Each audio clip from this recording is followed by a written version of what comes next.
Hai semuanya, perkenalkan nama saya Feresia Najar dari Prodi Ilmu Komunikasi Universitas Tanjung Pura, NIM E11011910111. Nah, di video saya kali ini saya akan menjelaskan tentang materi psikologi sosial terkait komunikasi intrapersonal.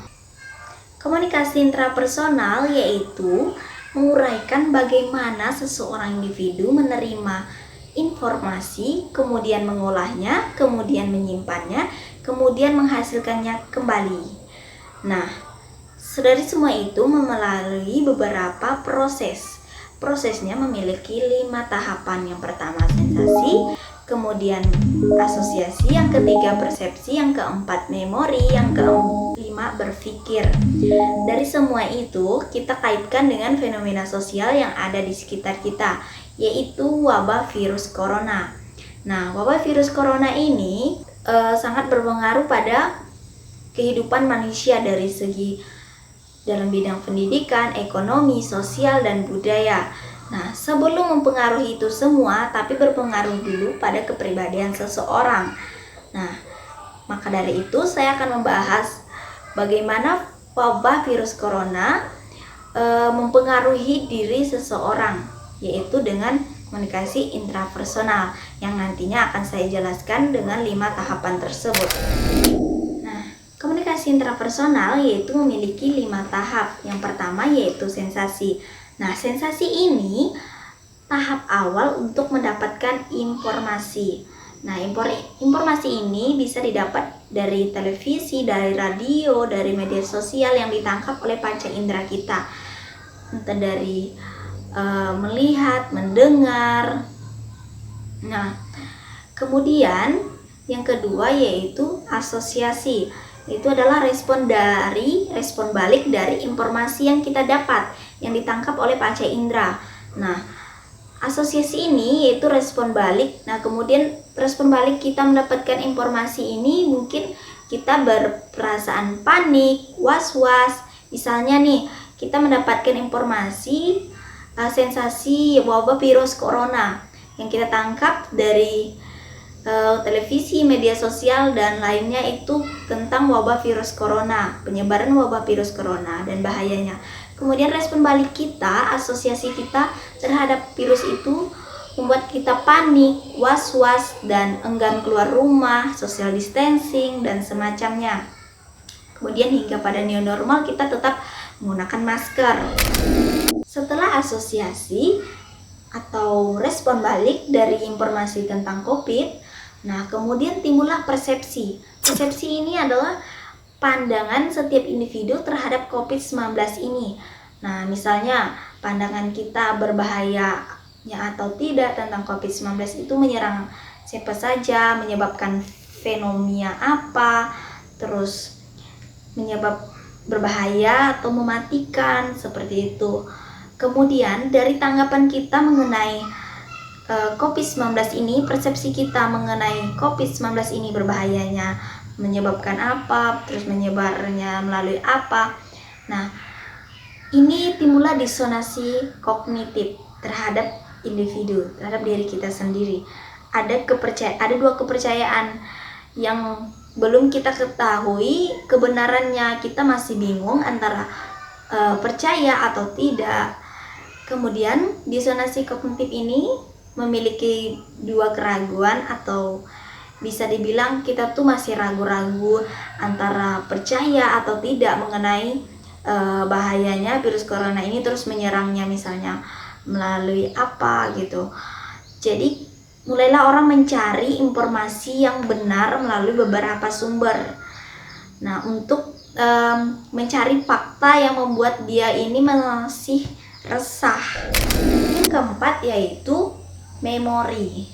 Nah, memori ini dari apa yang kita dapat, informasi yang kita dapat, kemudian respon kita terhadap informasi tersebut, kemudian pandangan kita tentang informasi tersebut, kemudian tersimpan di dalam otak kita. Nah, dari virus corona tersebut, tentang virus corona, penyebaran virus corona di mana-mana, dan dampak bahayanya wabah virus corona tersebut, kemudian tanggapan perasaan kita, takutnya kita akan virus corona tersebut, kemudian tersimpan di dalam otak kita, kemudian memori ini menyimpan sebuah fakta tentang wabah virus corona ini yang sudah kita cari sumbernya, kemudian kita mengetahui kebenarannya bahwa virus corona ini berbahaya dan bagaimana cara kita agar terhindar dari wabah virus corona, dan semua itu sudah tersimpan di dalam memori kita dari apa yang sudah kita cari, yang kita dapatkan informasi tersebut untuk rujukan ke depannya, untuk cara berpikir kita ke depannya mengenai wabah virus corona tadi. Nah, seperti yang kita tahu, virus corona ini sangat berbahaya ya, yang kita tahu dari pemerintah melakukan dari social distancing, PSBB, dan sebagainya, sehingga larangan mudik. Kemudian sampai sekarang yaitu melakukan new normal. Nah, dari memori tersebut ini karena adanya memori tentang wabah virus corona ini, bahayanya virus corona ini, yang tidak akan hilang-hilang, sehingga selalu tersimpan di dalam otak kita, kemudian berpikir mencari bagaimana solusinya agar kita terhindar dari wabah virus corona ini. Nah, yaitu dengan menerapkan pola hidup sehat dan protokol kesehatan dari pemerintah. Seperti new normal ini, kita selalu menggunakan masker kemana-mana. Nah, itu dari pola pikir kita yang kita tangkap dari memori tentang fakta virus corona ini sangat berbahaya dan cepat menyebar melalui percikan air ludah. Makanya kita saat keluar, kita harus berpikir, kita harus menggunakan masker kemana-mana, seperti itu.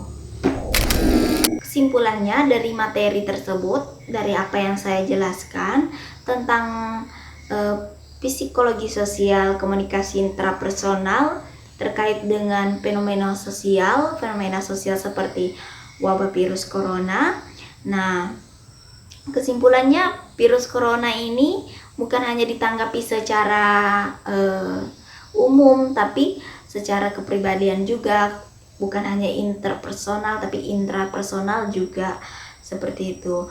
Nah, intrapersonalnya ya bagaimana kita mendapatkan informasi, individu itu mendapatkan informasi, kemudian bagaimana dia mengolahnya, menyimpannya, menghasil baliknya, kemudian tanggapan dia mengenai tentang virus corona ini.